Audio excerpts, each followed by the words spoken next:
So hello everyone, my name is Bernadette B. Simbahan and I am one of the reporter of the Group 3. So now let's talk about interaction in second language learning. So for our contents, you can read in our PowerPoint. Now, interaction in second language learning. Many says that the difficult experience in second language is the lack of knowledge in grammar rules. However, many also says that the most difficult daw na experience in learning second language is the lack of interaction in using the second language. And for a very long time, Krashen, which is his theory, the input hypothesis, that talks about that language that you hear is comprehensible input, meaning to say the information that you are receiving is easy to understand, and that is when the acquisition of a second language happens naturally. Okay? However, some researchers also says that it was not sufficient for learning second language to acquire, and we needed to use a mechanism for the learners to have the drive or the motivation to process that second language na ilahang learn. And now we begin with understanding the interaction as the fundamental feature of second language learning, which means that language learning isn't just about passive learning, but it is all about an active engagement. This explanation from a researcher is captured by the theory of interaction hypothesis.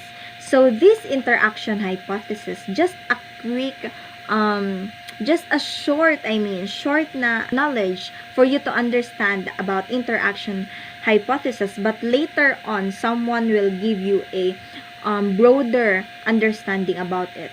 Again, when we talk about an interaction hypothesis, it states clearly that interaction stimulates the second language acquisition, and that interaction will be the engine or the motivation that will boost the students or the children or us human to simply understand language, to finally or actually acquiring it. And the key process to this learning, or the key process of learning second language, is the negotiation of meaning. So this negotiation is what we call the back and forth, that when we ask about a clarification or to confirm our understanding about a specific information or input that we receive, which is also a critical step that transforms the difficult language into comprehensible information. So some early researchers also says that they have a solid proof, that this solid negotiation process leads to a directly greater problem-solving success for learners, showing its immediate cognitive benefits. Meaning to say, this negotiation process provides impact to the learner's learning in terms of second language learning. And our understanding continues to evolve until the current research today links the second language learning and the interaction to the cognitive learning and language processing theories. So this means that we now know how active communication really helps the brain build and solidify language structures. And now we consider the output hypothesis. So this output hypothesis, this theory reminds us that speaking is as vital or as important as listening. Meaning to say, these both components of learning second language is both important, very important. Because if you are able to speak, however, you are not listening to its proper form or structures, meaning to say, it is not balanced out. You have to balance this too. That is why it emphasized that the production of language promotes the noticing and the intake. Now let's talk about noticing and intake. So when we talk about noticing and intake, it is when we are forced to produce language that we realize that you don't know, and that realization is what we call the noticing. Okay? The noticing, you notice that you learned something, and that realization is what drives you to absorb another feature of language or another feature that you want to learn during the next interaction, and that is what we call the intake. Again, when we talk about noticing, it is the realization that you learn something. And when you learn something, you have the drive or the motivation to learn another information or another language, So that drive is what we call the intake. So, meaning to say, with just engaging in interaction, both interaction and negotiation, meaning you are not just practicing language. You are actively building your language system. So now, let's proceed with our next reporter. Thank you very much. So good day everyone. So to continue the discussion, we will now talk about the revised interaction hypothesis of Long in 1996. So it is an appeal to cognitive theory. But before we will discuss the revised version of interaction hypothesis, let us first dig in or discuss the original version of interaction hypothesis of Long. So before Long revised his interaction hypothesis in 1996, so his earlier work or his original version of interaction hypothesis during the 1983-1985 was already influential because he was able to link the interaction or the conversation between the learner and others to the comprehensible input. That was a concept that was drawn from Krashen's input hypothesis. So from the original version of Long in his interaction hypothesis, he argued there that interaction, especially when speakers have to negotiate meaning to avoid misunderstanding, help make input. So when we say input, it is the language that learners see, hears, and experience during the communication. So this input will become more comprehensible when they apply negotiation of meaning during the interaction, and therefore it will facilitate second language acquisition. So when we say negotiation of meaning, it is the process where both of the speakers work together or work collaboratively to ensure mutual understanding and avoid misunderstanding. So we have here an example study where we could see this negotiation of meaning during the interaction. So this is the study from Pica et al. In 1987. So in this study, the learners was given a task. So the task there is the learners need to place the cutouts on the picture while listening to the instructions. So during the task, the learners was given a two condition. So the first condition is no negotiation condition, and the other condition is with negotiation condition. So from the first condition, the learners should follow the instruction without asking any questions, any clarifications. While next condition, the learners were allowed to ask questions, clarification, or to confirm their understanding during the tasks. So As what we can see from the screen, it has 3 columns. So the first column is the statement from native speaker, the other one is the response from non-native speaker, and the third column is the type of the speech category that they use. So as we can see from the example, so the native speaker was giving a instruction. So he said that, and right on the roof of the truck, place the duck. The duck. So the non-native speaker responds, I too take it a dog. So that question is a type of confirmation check. So the learner wants to confirm if the dog that he should put in the truck. So then the native speaker responds, duck. So the native speaker give again a supporting instruction. So he said, it's yellow and it's a small animal. It has 2 feet. So the non-native speaker responds, I put where it. So he asks the question, I put where it. So it is a type of clarification request. So he was asking for more information or for explanation if where he should put that duck. And then the native speaker responds, you take the duck and put on the top of the truck. Then he asked the question, do you see the duck? So this type of question is a comprehension check. So the native speaker was checking if the non-native speaker already understand what he meant. So then the non-native speaker responds, duck, or ask the question duck. So that is also a type of confirmation check. So he is confirming if duck is what the native speaker really meant him to take. So next, the native speaker respond again, here, quack, quack, quack, that one that makes that sound. Then the non-native speaker respond, ah, yes, I see the head of him.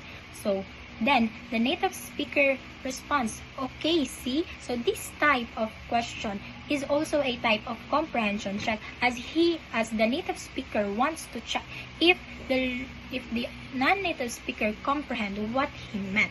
So then the non-native speaker responds, put what. And this type of question was also a clarification request, as he want to convey more information or more explanation because something wasn't clear for him. So then the native speaker responded to him, okay, put him on the top of the truck. Then the non-native speaker respond, truck. So this type of question again is a type of confirmation check. So he wants to confirm if it is really a truck, or he should put that duck on the truck.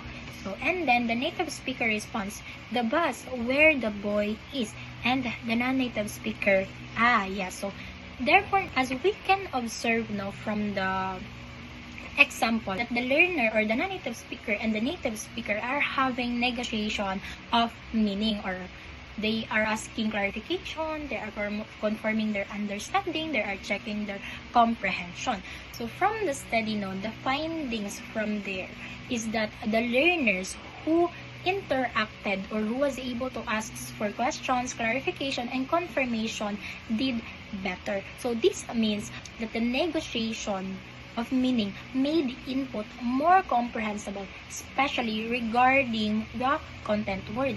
So from that example, we can observe that the grammar wasn't unnecessarily simplified, but comprehension improved. And that is because of the negotiation of meaning. So we have here now the famous quote from the revised interaction hypothesis of Long in 1996. So you can also see it or read it from our slide po, to further understood it, or to further understand this quote. Let's unpack it one by one.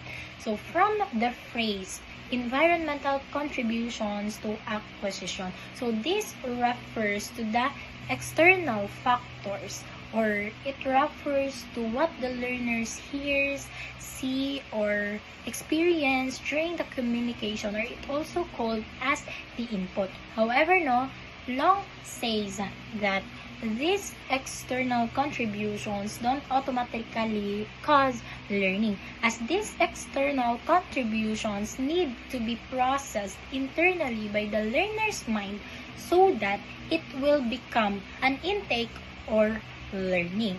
So, for the next phrase, it's stated there that mediated by selective attention and the learner's developing second language processing capacity. So this selective attention and this developing second language processing capacity is the cognitive mechanisms of learning. So when I say selective attention, this means that learners don't absorb everything that they hear, they see, or they experience. So they only focuses on particular parts of the language when something catches their attention. So for example, if the learner says, "He go yesterday," and then the interlocutor or the other person corrects him or her by saying that the statement should be, "He went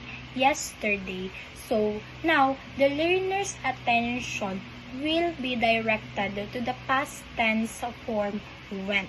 So this attention will now lead to noticing. So this noticing is what makes our input to become an intake or to become an information that was processed and stored in learners' developing linguistic system or in learners' cognitive dimension. So for the third phrase, it states there that brought together most usefully during the negotiation for meaning.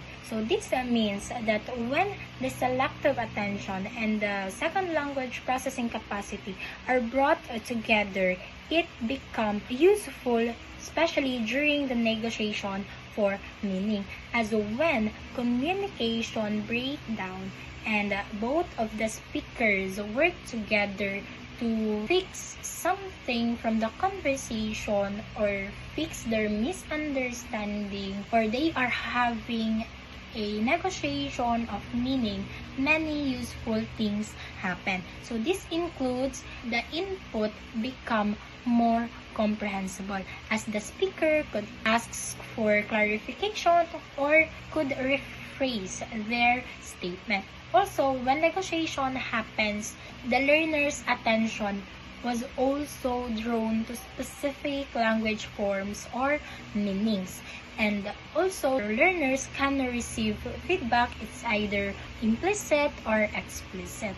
And lastly, when the negotiation happens, the learners may also try the modified output or try to apply self-correction. For the last phrase, it's stated there that negative feedback obtained during negotiation, work, or elsewhere may be facilitative of second language development. So the negative feedback that means here is also called as the negative evidence. So it is the information that tells learners that what they said is incorrect or is non-target like. So this negative feedback it can either be given as explicit or implicit. So when we say explicit, it is directed or clearly stated, or the feedback was clearly stated.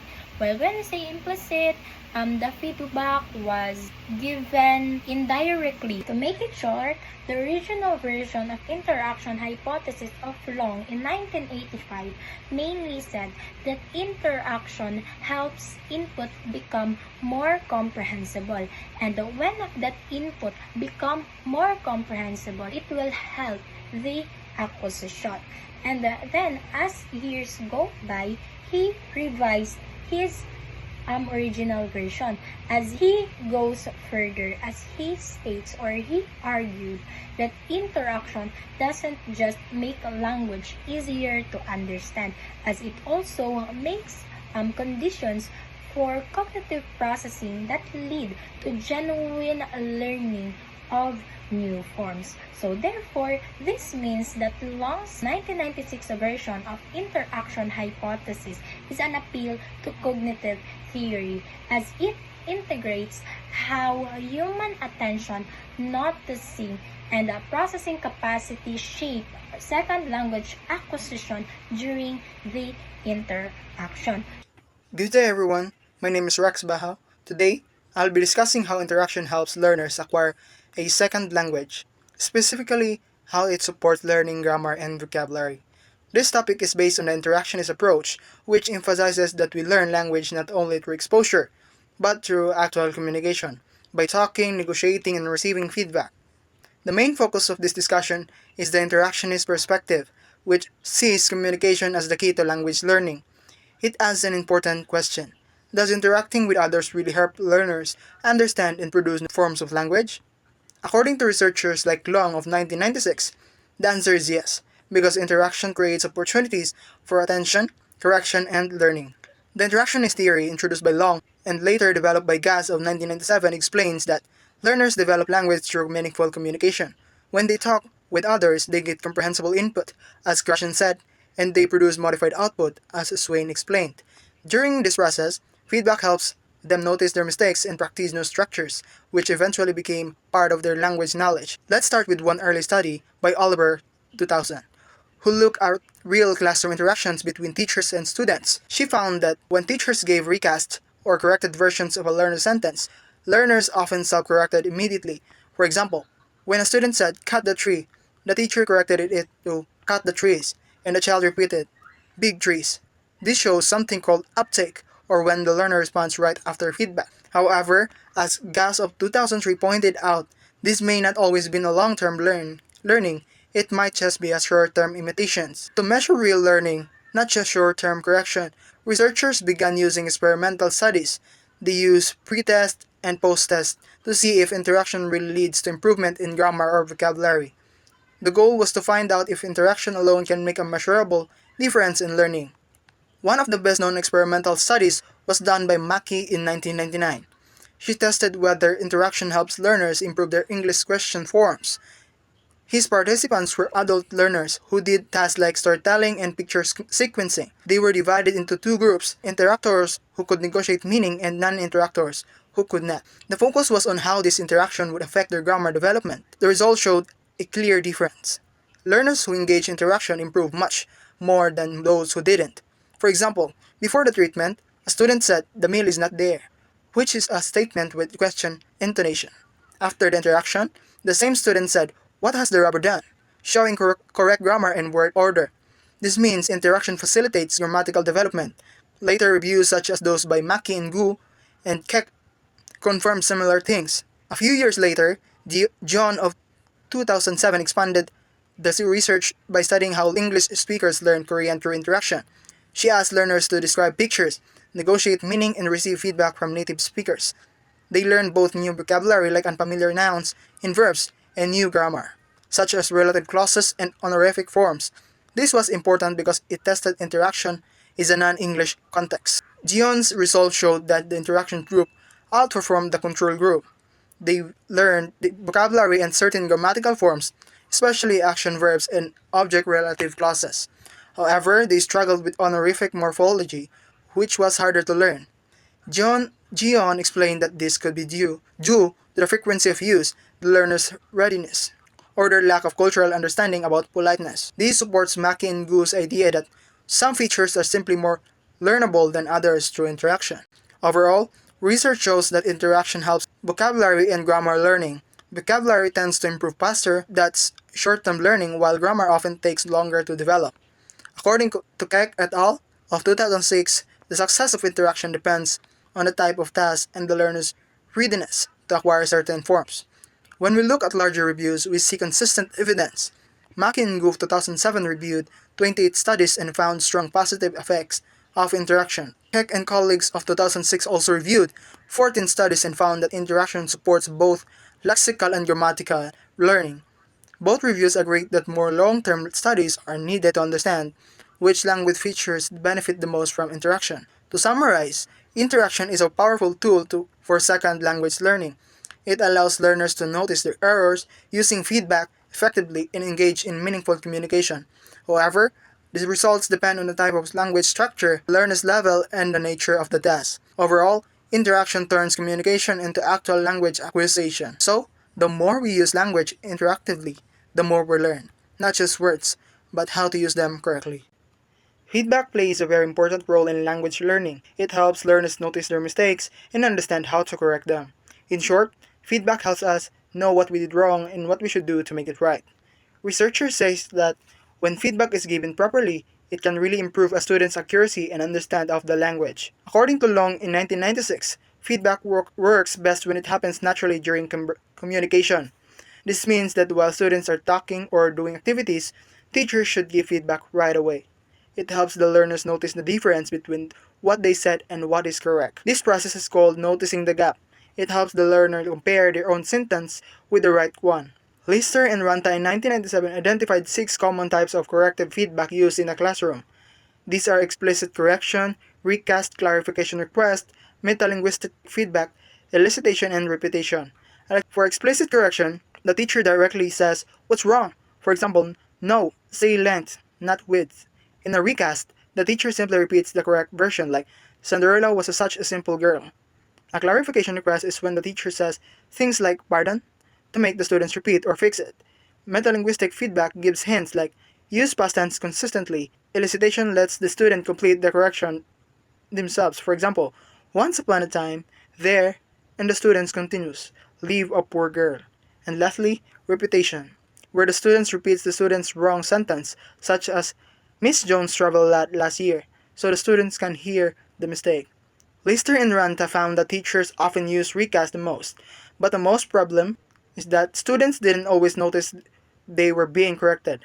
On the other hand, elicitation and clarification requests made students more active in fixing their own mistakes. This means feedback works better when the students is involved in thinking about their error. Another study by Amar and Spada in 2008 tested how different kinds of feedback affect learning. It was done in Quebec, Canada, with grade 6 French-speaking students learning English. The topic they studied was about using his and her, which is hard for French speakers. They had 3 teachers, one used recasts, another used prompts, and the other one gave no correction at all. The study lasted for 4 weeks. After testing the students before and after the lessons, they found that both the recast and prompt groups improved more than the no feedback group. But the prompt group showed the best results overall. This means that when students are encouraged to think and correct themselves, they learn better than when they're told the right answer. Next slide po. In this figure, or the figure 6.1, which shows the results, you can clearly see that the prompt group scored higher in accuracy than both the recast and no feedback groups. This proves that prompts are more effective because they make students more aware and involved in the learning process. Next slide is the output hypothesis and the role of prompts in corrective feedback. So this one, I'll be explaining the output hypothesis, which was proposed by Muriel Swin in 1985 and later developed further in 1995 and 2005. So the main idea of this theory is that language learning doesn't just happen through input, like listening and reading, but also through output, which means actually producing the language like speaking and writing. So in other words, learners improve not only by understanding the language, but also by using it actively. When we try to speak or write, we start to notice what we know and what we don't know. In that process, help us a learner better. So based on the studies with French and immersion students in Canada, so this theory naman came from a Swain research with French immersion student in Canada. So these students were very good at understanding French, so they could also listen and comprehend almost everything. So but they had difficulty producing it or speaking and writing correctly. So because of this, Swain realized that just understanding is not enough. So learners also need to produce language so they can practice grammar. Also, word forms and sentence and structures. So, or what we call syntax or morphology. So, by speaking or writing, learners are forced to think about how to learn from sentence correctly. So, and that's what really helps them improve their language accuracy. So, the next slide is the key function of output hypothesis. So, the first one is noticing and triggering function. So this means that when learners try to speak or write, they often realize that they don't know how to say something correctly. So that the moment of noticing a gap in their knowledge helps them become aware of what they still need to learn. So basically, speaking helps us notice our weakness. So the second one is hypothesis testing function. So here naman is learners get the chance to test out their language ideas. So in this is like they trying to different grammar or sentence structure to see if they work. So for example, when a learner says something and the teacher or a partner corrects, they can adjust and try again. So they are testing their hypothesis about how the language works. So the third one is the metalinguistic or reflective function. This happens when learners think about the language itself. They reflect on the grammar rules, word choices, or sentence forms. So through this function, they don't just use the language. They also understand why certain forms are correct or incorrect. Overall, these three key functions of output hypothesis is they show that the producing language is not just about communication, it's also a powerful way to learn and understand how language. So now let's proceed with the problem of noticing. So the concept of noticing is a major claim in 1996 of the theory interaction hypothesis and output hypothesis.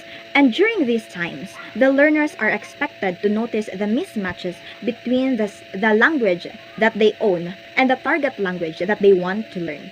And those times during the interaction and the repair sequences, there is a role of feedback.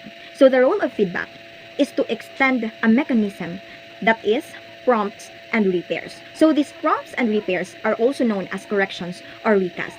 So the function of the corrections is intended to be interpreted as the negative evidence, which requires the learners to reformulate other utterances. Meaning to say, if the learner's attention is not directly to the form or the structure, the negative evidence is often missed. Okay? However, to have an effectiveness of interaction, it depends on the amount of attention that the learners pays to the matter of form or the structure than the meaning. Okay? Para magkaroon ng effectiveness ang interaction to learn second language, you must know how to pay attention to both the form and the meaning of the language or the words that you want to learn or the input that you are receiving. And there are some researchers stressed the link between the issue of saliency and attention of second language learning. There is a challenge in learning second language in terms of interaction hypothesis. So the challenge that we often see with interaction is the attention.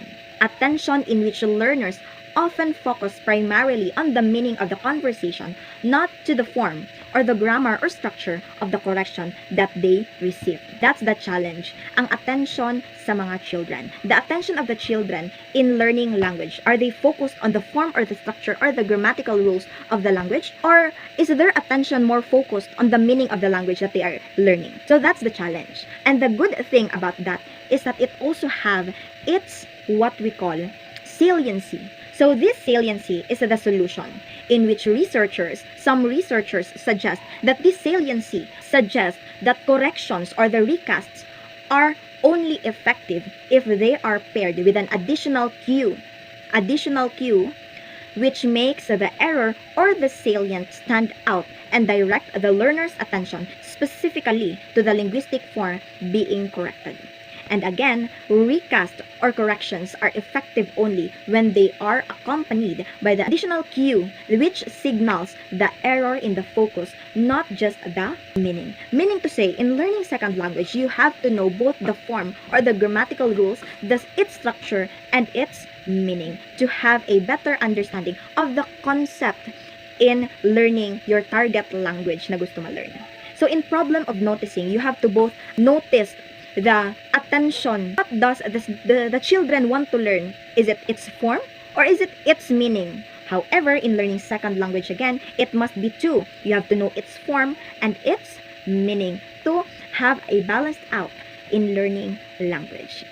So good day everyone. So now we will proceed to the learner's characteristics and engagement. So in this section, we will look how the interactionist researchers or those who study how language learning happens in communication and feedback began to examine the individual differences, especially cognitive differences like the working memory. And as mentioned in the chapter 5, and how these differences affect whether the learners actually benefit from feedback such as recast.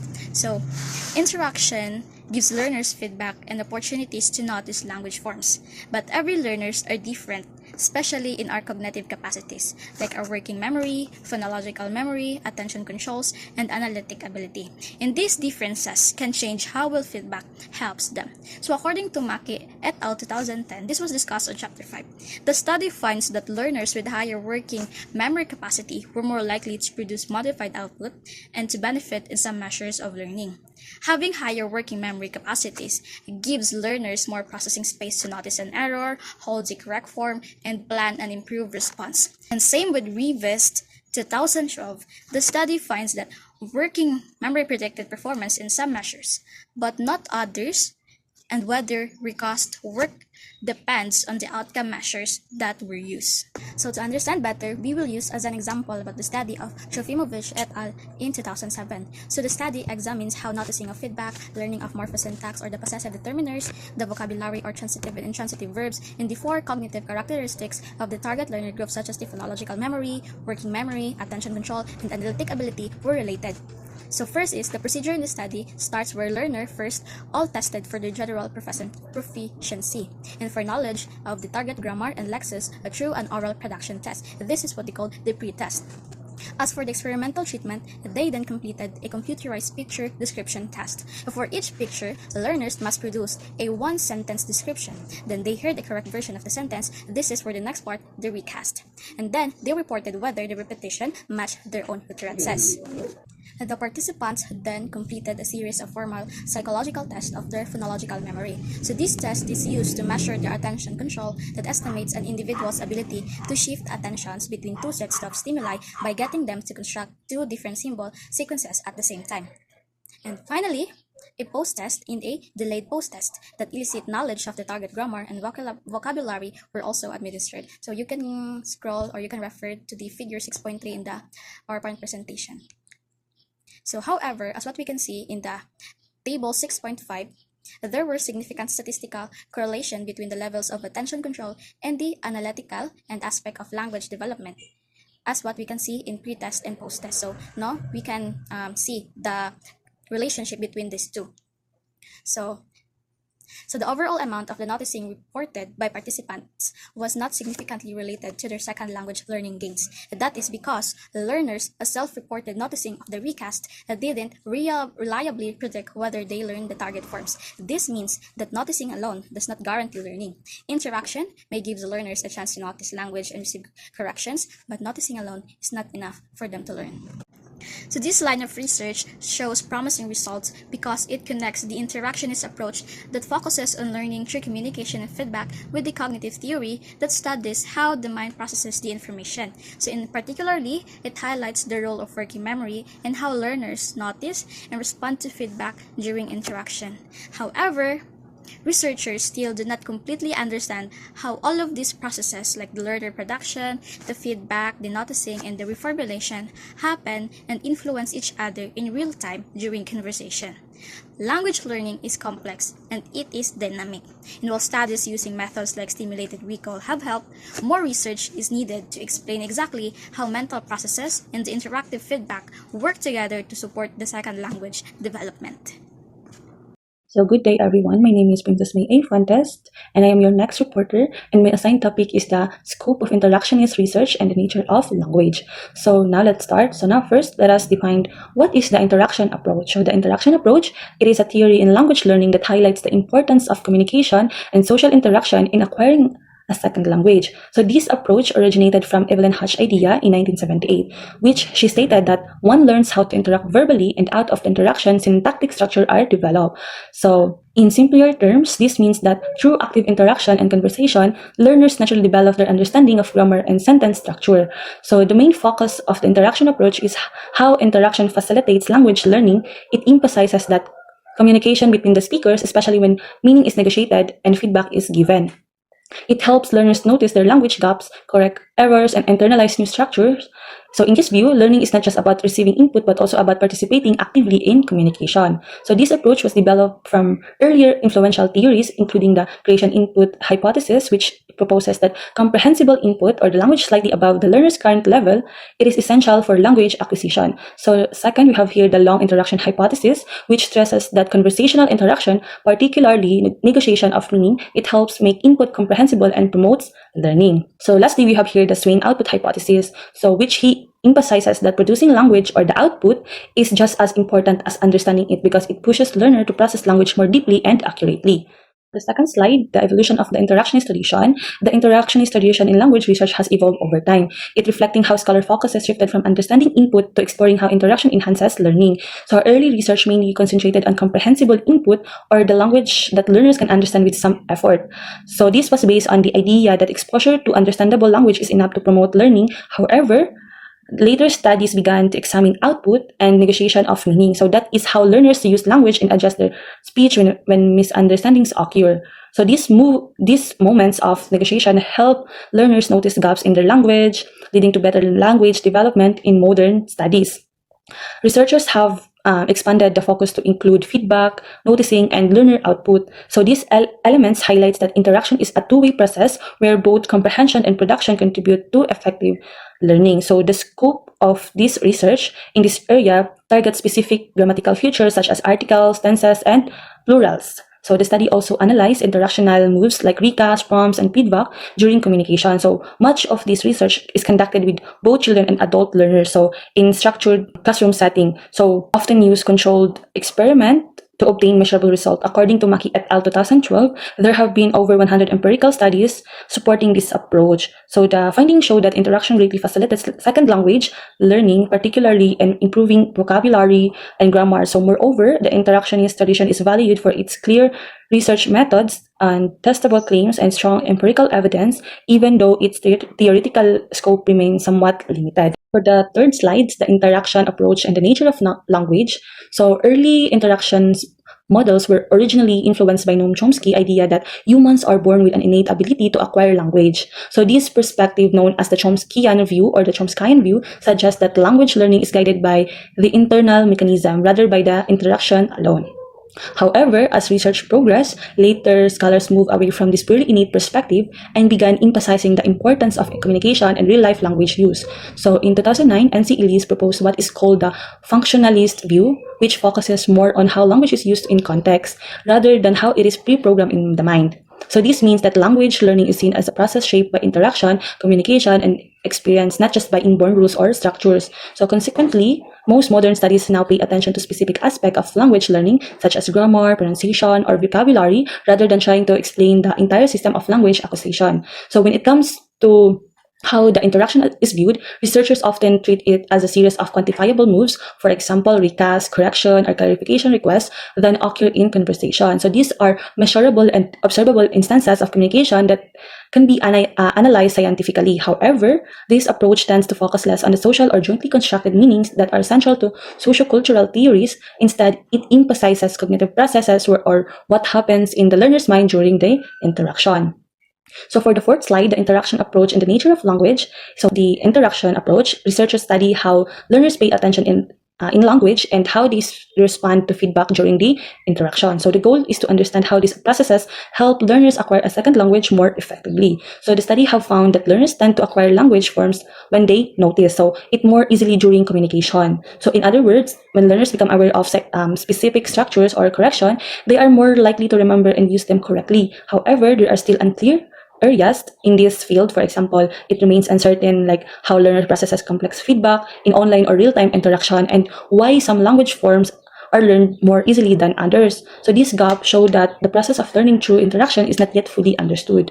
So in another limitation of interactional research is that it rarely explains how learning happens in real time. So research suggests that this field should build stronger connection with second language processing theories, such as those proposed by Van Patten and Carroll, which focuses on how learners mentally process language input. So for the future research, the experts recommend exploring online processing and interactional complexity.